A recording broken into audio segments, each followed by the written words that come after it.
Jatadhara ಮೂವಿದೊಂದು official trailer release ಮಾಡಿದರು.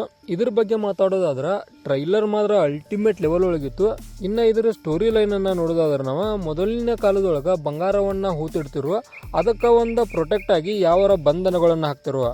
ಈ ಬಂಧನ ಒಳಗೆ ಒಂದು ಶ್ರೇಷ್ಠ ಬಂಧನ ಅಂದ್ರೆ ಅತಿ ಡೇಂಜರಸ್ ಬಂಧನ ಯಾವುದಂದ್ರೆ ಅದು ಪಿಶಾಚಿನಿ ಬಂಧನ ಅಂತ. ಈ ರೀತಿಯಾದ ಒಂದು ಪಿಶಾಚಿನಿ ಬಂಧನವನ್ನು ಒಂದು ಮೋಟಿವ್ ಆಗಿ ಇಟ್ಕೊಂಡ್ ಈ ಮೂವಿಯನ್ನು ತೆಗೆದಾರು. ಅಂದ್ರೆ ಒಂದು ಪಿಶಾಚಿನಿ ಒಂದು ಬಂಗಾರವನ್ನು ಕಾಯ ಐತಿ, ಅದು ಒಬ್ಬರು ಮನ್ಯಾಗ ಐತಿ.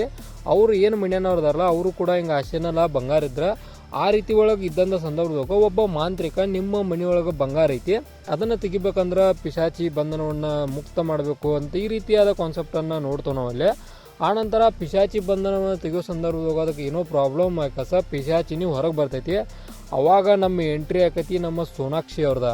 ಸೋನಾಕ್ಷಿ ಅವರ ಈ ಒಂದು ಮೂವಿ ಒಳಗೆ ಆಬ್ವಿಯಸ್ಲಿ ಒಂದು ದನ ಪಿಶಾಚಿ ಆಗಿದಾರು, ಅಂದ್ರೆ ಒಂಥರ ದೆವ್ವ ಅಂತ ಹೇಳ್ಬೋದು ನಾವು. ಇವ್ರು ಹುಡ್ಕೊಂಡು ನನಗೆ ದೆವ್ವ ಅನ್ನಿಸ್ಲಿಲ್ಲ, ಇವನು ಚಾಮುಂಡಿ ತಾಯಿ ಬಂದು ಅನಿಸ್ಬಿಡ್ತು. ಅಲ್ಲಿ ಒಂಥರ ಯಾಕೋ ಚಾಮುಂಡಿ ತಾಯಿನ ಅನಿಸ್ತು, ಅಂದ್ರೆ ದೆವ್ವದ ಬದಲಿ ಏನು ಚಾಮುಂಡಿ ತಾಯಿನ ತೆಗೆದಾರೋ ಅನಿಸ್ತು. ಆ ರೀತಿ ಒಳಗೆ ಎಂಟ್ರಿ ಇತ್ತು. ಅಲ್ಲಿ ನೀಟ್ ಏನಾರ ಕ್ಯೂರ್ ಬೇರೆ ಮಾಡ್ಬೇಕಿತ್ತು ಅನಿಸ್ತು ಯಾಕೋ ನನ್ನ ಕಾರಣಕ್ಕೆ. ಅಂದ್ರೆ ನಾವು ಒಂದು ಹಾರರ್ ಮೂವಿ ನೋಡಕ್ಕೆ ಹೋಗಸ ನಮಗೆ ದೈವದ ಎಂಟ್ರಿ ಆದ್ರೆ ಒಂದು ಹೆಂಗೆ ಅನಿಸುತ್ತಲ್ಲ ಹಂಗೆ ಅನಿಸ್ತು ನನಗೆ. ಆ ಕಾರಣಕ್ಕೆ ಅಲ್ಲಿ ಒಂದು ಚೂರು ಎಂಟ್ರಿ ಬೇರೆದಿತ್ತು ಅನ್ನಿಸ್ಬೇಕಿತ್ತು. ಇದು ಒಂದು ಸೈಡ್ ಆದ್ರೆ ಇನ್ನೊಂದು ಸೈಡ್ ಹೋಗೋ ನಮ್ಮ ಹೀರೋ ಒಂದು ದೆವ್ವಗಳನ್ನು ಡಿಟೆಕ್ಟ್ ಮಾಡವ, ಅಂದ್ರೆ ದೆವ್ವಗಳನ್ನ ಹಿಡಿಯಾವ ಅಂತ ಹೇಳ್ಬೋದು ನಾವು. ಬಟ್ ಆತನಿಗೆ ಒಂದು ದೆವ್ವಗಳ ಮ್ಯಾಗ ನಂಬಿಕೆ ಇಲ್ಲ. ಈತ ದೆವ್ವಗಳನ್ನ ಹಿಡಿಯೋ ಗುಂಪೊಳಗೆ ಯಾಕೆ ಸೇರ್ಕೊಂಡವನಂದ್ರೆ ದೆವ್ವಗಳು ಇಲ್ಲ ಅನ್ನೋದನ್ನು ಪ್ರೂಫ್ ಮಾಡಕ್ಕೆ ಸೇರ್ಕೊಂಡವನು. ಅಂದ್ರೆ ಈತನ ಪ್ರಕಾರ ಭೂಮಿ ಮ್ಯಾಗ ಯಾವುದೇ ರೀತಿ ನೆಗೆಟಿವ್ ಎನರ್ಜಿ ಇಲ್ಲ, ಇರೋದು ಪಾಸಿಟಿವ್ ಎನರ್ಜಿ ಅಷ್ಟ ಅಂತೇಳಿ ಈತನಿಗೆ ಒಂದು ಅನಿಸಿಕೆ.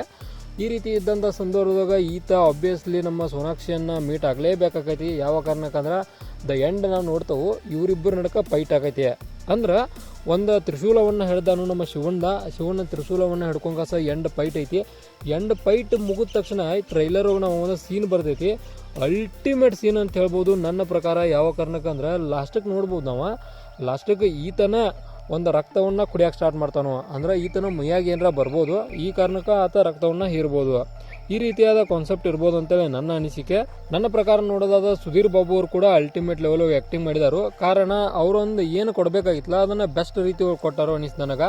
ಮತ್ತು ಈ ಒಂದು ಟ್ರೈಲರ್ಗೆ ಒಂದು ಸ್ಟಾರ್ಗಳನ್ನು ಕೊಡೋದಾದ್ರೆ ನನ್ನ ಕಡೆಯಿಂದ 5 ಸ್ಟಾರ್ಗೆ 4 ಸ್ಟಾರ್ ಸಿಗ್ತಿದ್ದೆವು. ಕಾರಣ ಚಲೋ ಆ್ಯಕ್ಟಿಂಗ್ ಮಾಡಿದಾರು ಮತ್ತು ಸ್ಟೋರಿ ಲೈನ ಮತ್ತು ಯೂಸ್ ಮಾಡಿದಂಥ VFXಗಳಾಗಲಿ ಅಲ್ಟಿಮೇಟ್ ಲೆವೆಲ್ ಹೋಗಿದ್ದು ಅನಿಸ್ತು. ಆ ಕಾರಣಕ್ಕೆ ಒಂದು 5 ಸ್ಟಾರ್ಗೆ 4 ಸ್ಟಾರ ಈ ಒಂದು ಟ್ರೈಲರ್ಗೆ ಕೊಡ್ತಾನೋ. ಅಂದ್ರೆ ಒನ್ ಲೈನ್ ಒಳಗೆ ಈ ಮೂವಿಯನ್ನು ಹೇಳೋದಾದ್ರೆ ಒಂದು ಪಿಶಾಚಿನಿ, ಆ ಪಿಶಾಚಿಯನ್ನು ಯಾವ ರೀತಿಯಾಗಿ ಮಟ್ಟ ಹಾಕ್ತಾರೋ ಇದೇ ಒಂದು ಸ್ಟೋರಿ ಇರ್ತೈತಿ. ಅಂದ್ರೆ ಬಂಗಾರದ ಆಸೆಗೆ ಏನೇನು ಮಾಡ್ತಾರೆ ಜನ, ಆನಂತರ ಅದನ್ನು ಯಾವ ರೀತಿಯಾಗಿ ಪಿಶಾಚಿ ಪ್ರೊಟೆಕ್ಟ್ ಮಾಡ್ತಿರ್ತೈತಿ, ಅದರ ಕೈಯಿಂದ ಯಾವ ರೀತಿಯಾಗಿ ತಕ್ಕೋತಾರೋ, ಅದರ ಕೈಯಿಂದ ಯಾವ ರೀತಿ ತಪ್ಪಿಸ್ಕೋತಾರೋ, ಈ ರೀತಿಯಾದ ಕಾನ್ಸೆಪ್ಟ್ಗಳನ್ನು ಈ ಮೂವಿ ಒಳಗೆ ನೋಡೋ ಚಾನ್ಸ ಭಾಳ ಐತಿ. ಇದಾಗಿತ್ತ ಒಂದು ನಮ್ಮ ಜಟಾಧರ ಮೂವಿದೊಂದು ಟ್ರೈಲರ್ ರಿವ್ಯೂ ಅಂತ ಹೇಳ್ಬೋದು. ಇದೇ ಥರ ನಿಮ್ಗೆ ಇನ್ಫಾರ್ಮೇಟಿವ್ ವಿಡಿಯೋಗಳು ಬೇಕಾದ್ರೆ ಚಾನಲ್ ಸಬ್ಸ್ಕ್ರೈಬ್ ಮಾಡ್ಕೊರಿ.